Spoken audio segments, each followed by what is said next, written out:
fikirləşirik ki, vəssalam da cənnətlik də biz. Özünüz bilirsiniz ki, mən son dərəcə Əhl-i Beytə sevgidən, mərhəmətdən, belə deyək, ustaddan belə öyrənmişəm, belə danışıram, inandığım da elə budur. Bunlar hamısı yerində. Amma bəzi hallarda nişanları var, üzr istəyirəm, cəhənnəmə getməyin və cənnətə düşməyin. İstəyirəm deyim sizə ki, biləsiniz.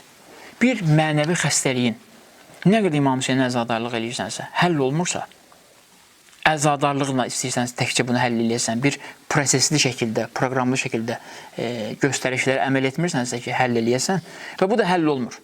Bu həll olmamaq nə deməkdir? Deməli, İmam Hüseyin məclisi kömək edən də amma sənə kömək ola bilmir. İzah eləyə bilirəm.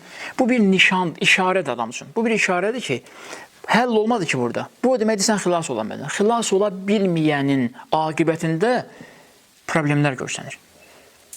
Mən İmam Hüseyin məclisi cəhənnəmdən xilas eləyir insanı. Belə də etiqadımız var buna, belədir. Amma niyə görə mən bu cəhənnəm yaradacaq xəstəlikdən xilas ola bilmirəm? İmam Hüseyin məclisi xilas eləyə bilmədi məni. Biraz ehtiyat eləmək lazımdır.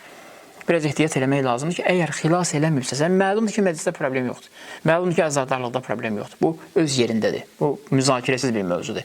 Amma problem səndədir ki, bəzən görürsən, insan istədiyini eləyərək istəyir Hüseyni əzadarlıq eləməklə xilas olsun, ola bilmir.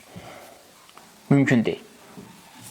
İcazə vermir də. Yəni, belə deyək, həkimin sənin üçün yazdığı resepti əməl etmədən sağalmaq istəyirsənsə, həkimdə deyil problem. Heç resept edirsən, əməl etmədən olmur. Bu dünya səbəb-nəticə qanunları ilə işləyir. Səbəb-nəticə qanunları ilə işləyirsə, mütləq sən əməl eləməlisən.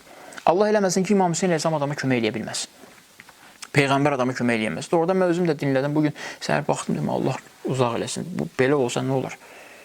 Adam fikirləşir ki, deyir, qeybət sənin bütün əhl-i beytçiliyi aldı, səndən apardı. Sən indi cəhənnəmə aparırlar. Peyğəmbər də gəlir deyir sənə ki, biz sənə demişdik. Hətta bəzi rəvayətlərdə var ki, Əhl-i Beyt deyir bizə ki, heç olmasa bərzəxə özünüz keçin.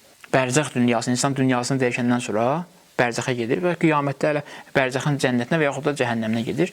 Qiyamət olandan sonra o əbədi cənnət və cəhənnəm qapıları açılacaqdır. Hələ ki, bizim dünyadan köçənlər bərzəxə gedirlər. Belə deyək də, gözləmə prosesdir qiyamətə qədər. Əhl-i Beytdən hədislər var ki, bərzəxə özünüz keçin. Çətindir. Ona görə də burada nəfsi islah eləmək lazımdır. Nəfsin dərinliklərinə varmaq lazımdır. Dediyin sözləri, işlətdiyin cümlələri, qurduğun rəftarı, göstərdiyin münasibəti Allaha and olsun ki, təftiş eləmək lazımdır. Yoxsa böyük bir yükdür adam üçün. Bunların dərinliyinə getməyən adam üçün namaz, oruc xilas edici bir qüvvə deyil.